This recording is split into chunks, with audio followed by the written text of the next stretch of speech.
Hey, what's going on, everybody? In this one, we're going to be talking about the Dehaze slider. This one's pretty straightforward. It basically does what it sounds like. It removes haze from your photos. This is primarily good for landscapes, and it really makes the skies look a lot better. And again, this is one of those sliders that less is more because it tends to introduce some added saturation, and it does shift the tones around a bit. Not something that I use for portraits at all, really, but for landscape shots, it can really add a nice little pop to the sky. It almost acts like a polarizing filter in a way. So let me just demonstrate it here with this example.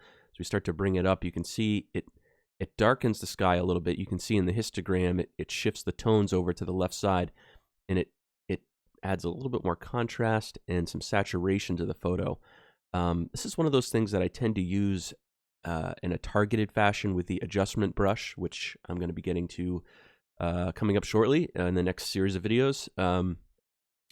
But for landscapes, adding just a touch of dehaze can really sort of bring the sky back a little bit, remove some of the haze from the landscape.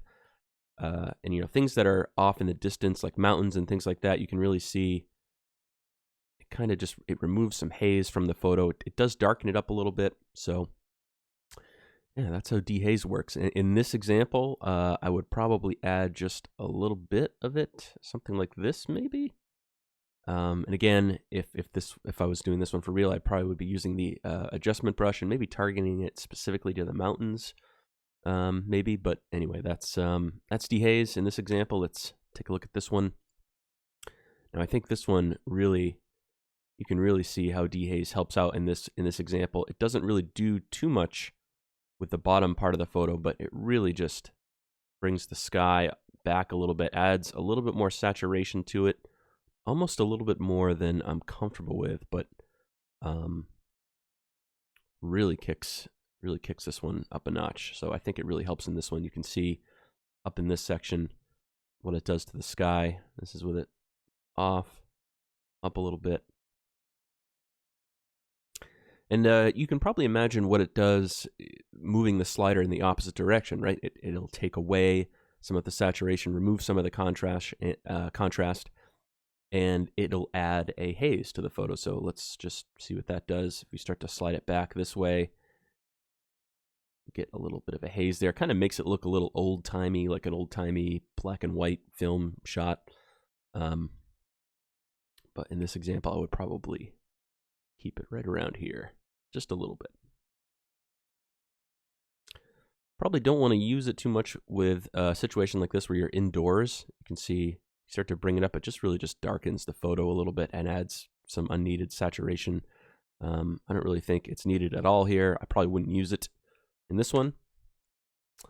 In this example, I probably would add it a little bit. Specifically, if you take a look at the tree line here and the edges, bringing a little bit more detail back into that area. And you can see in this example, if I crank it all the way over, you can start to see the horizon line a little bit more, and all of the crap that's on my sensor, all these little specks. We're going to get into how to remove those in a future video.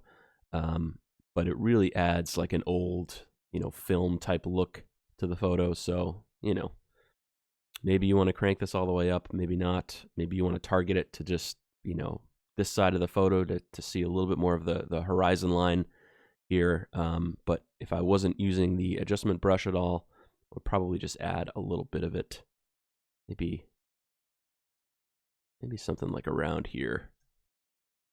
But then you can see it brings back all of the crap that's on my sensor. So got to deal with that.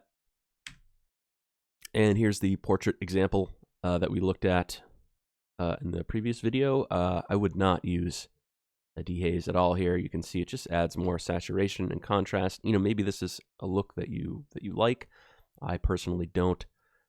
So I wouldn't use it. And you can see if you drag it the other way, it just adds an old, hazy, desaturated look to the photo. So maybe that's another direction you want to go in.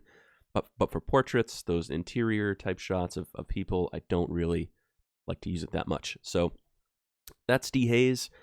Think of it as a good tool for making your landscapes really pop. but you want to be careful. It can really give you that sort of saturated look that I think can be a bit overdone, make the photo look just a little bit too processed.